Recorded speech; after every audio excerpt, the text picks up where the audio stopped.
অচেনা অজানা বিবেকানন্দ শঙ্কর। সিমলার গৌরমোহন মুখার্জি স্ট্রিটের দত্তবাড়ি যারা নিজের চোখে দেখেছেন তারা অবশ্যই জানেন। দড়িয়াটানার দত্তরা কলকাতা শহরে আদিযুগ থেকে বেশ জাঁকিয়ে বসেছিলেন।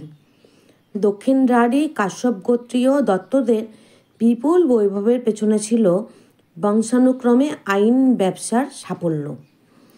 কৌতূহলীরা ভূপেন্দ্রনাথ দত্তর পারিবারিক বর্ণনা পড়ে দেখতে পারেন এবং কিছুটা আন্দাজ করতে পারেন কেন বিবেকানন্দ আইন পড়েছিলেন, কেন অ্যাটর্নি অফিসে শিক্ষানবিশি করেছিলেন, অথচ মধ্যমভ্রাতা মহেন্দ্রনাথ বিলেতে আইন পড়তে হাজির হয়েছে শুনে কেন তিনি বেজায় বিরক্ত হয়েছিলেন।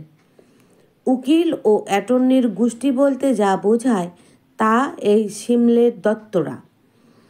এই যৌথ পরিবারের সমৃদ্ধি অবশ্যই ওকালতি থেকে। আবার পারিবারিক মামলা মোকদ্দমায় সর্বস্ব হারানোর দুর্ভাগ্যও জুটেছে এদের।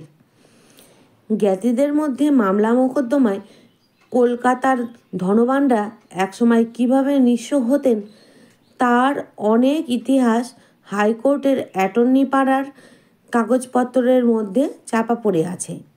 এক্ষেত্রে আমাদের দুঃখ এই কারণে যে অনাবশ্যক শরিকি লড়াই সন্ন্যাসী বিবেকানন্দর স্বল্প পরিসর জীবনকে সব দিক থেকে বিষময় করে তুলেছিল।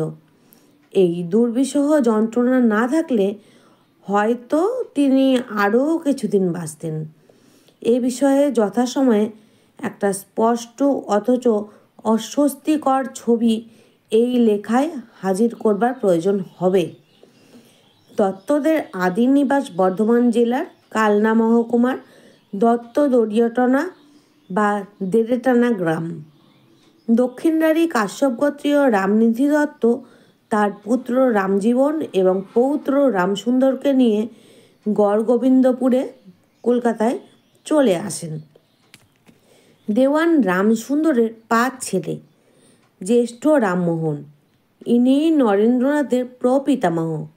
দেখা যাচ্ছে বিলুর প্রপিতামহ রামমোহন দত্ত সুপ্রিম কোর্টের ফার্সি আইনজীবী ছিলেন। অভিজাত জীবনযাপন করেও তিনি প্রভূত অর্থ ও সম্পত্তি অর্জন করেছিলেন। সালকিয়ায় তার 2টো বাগান বাড়ি এবং খিদিরপুরে প্রচুর জমিজমা ছিল। অতি অল্প বয়সে 36 বছর বয়সে কলেরায় রামমোহনের মৃত্যু হয়।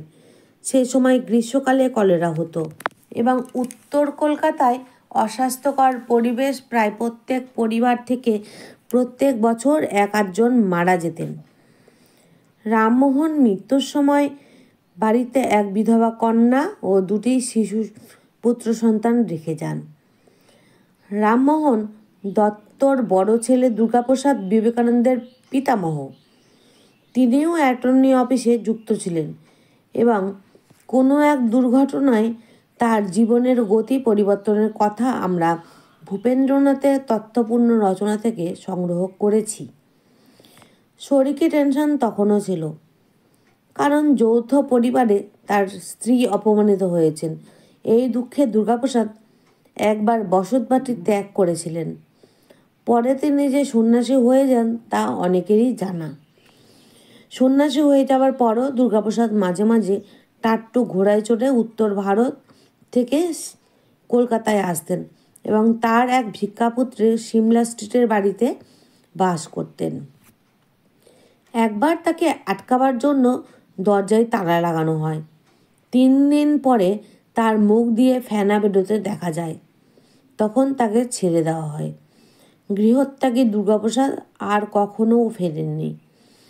নরেন্দ্র পিতা বিশ্বনাথ দত্ত তার কাকার করুণায় প্রায় অনাথ রূপে প্রতিপালিত হন। স্নাতক পরীক্ষায় উত্তীর্ণ হয়ে তিনি কয়েকবার ব্যবসায় নামতে চেষ্টা করেন, কিন্তু তেমন সফল না হতে পেরে একসময় 11 এপ্রিল 1859 সালে অ্যাটর্নি চার্লস এফ পিটারের অধীনে আর্টিকেল ক্লার্ক হন এবং পরে 29 জানুয়ারি 1861 সালে অ্যাটর্নি হেনরি জর্জ টেম্পলের অফিসে আর্টিকেল ক্লার্ক হিসেবে যোগদান করেন। এবং সেখানে 10 অক্টোবর 1864 সাল পর্যন্ত কাজ করেন। 14 মার্চ 1866 সালে প্রধান বিচারপতি স্যার বার্নেস পিকক এর এজলাসে অ্যাটর্নি ও প্রক্টর রূপে নাম লেখাবার জন্য বিশ্বনাথ দরখাস্ত করেন। আবেদনের সঙ্গে বিশ্বনাথ দত্ত দুখানি সার্টিফিকেট দাখিল করেন। দুটি সার্টিফিকেটের তারিখ 7 জানুয়ারি 1865। দাতাদের নাম শ্রী গিরিশচন্দ্র ব্যানার্জি ও শ্রী দিগম্বর মিটার। একই দিনে এই আবেদন সম্মতি দেন মিস্টার জাস্টিস ওয়াল্টার মর্গ্যান। বিচারপতি মর্গ্যান পরে উত্তর পশ্চিম সীমান্ত প্রদেশের প্রধান বিচারপতি হন। আইনপাড়ায় বিশ্বনাথের কোম্পানির নাম ছিল ধর অ্যান্ড দত্ত। তার পার্টনার আশুতোষ ধর। ভূপেন দত্ত জানিয়েছেন, তার সাহিত্যপ্রেমী পিতৃদেব একখানি উপন্যাস লিখেছিলেন এবং অর্থাভাব থাকায় বইটি পিতামহর খুড়তুতো ভাই ডাক বিভাগের পদস্থ কর্মচারী গোপাল চন্দ্র দত্তর নামে প্রকাশিত হয়। অপরের নামে নিজের রচিত গ্রন্থ প্রকাশের একই দুর্ভাগ্য পুত্র বিবেকানন্দের ক্ষেত্রেও ঘটেছিল। পূর্বাশ্রমে অপরের নামে এমনকি প্রকাশকের নামে তিনি বেশ কয়েকটি বই লিখেছিলেন এবং সেই লেখা থেকে অতি সামান্য অর্থ রোজগার করেছিলেন। এর মধ্যে ছিল গানের বই, ইংরেজি কথোপকথনের বই এবং বাংলা অনুবাদ।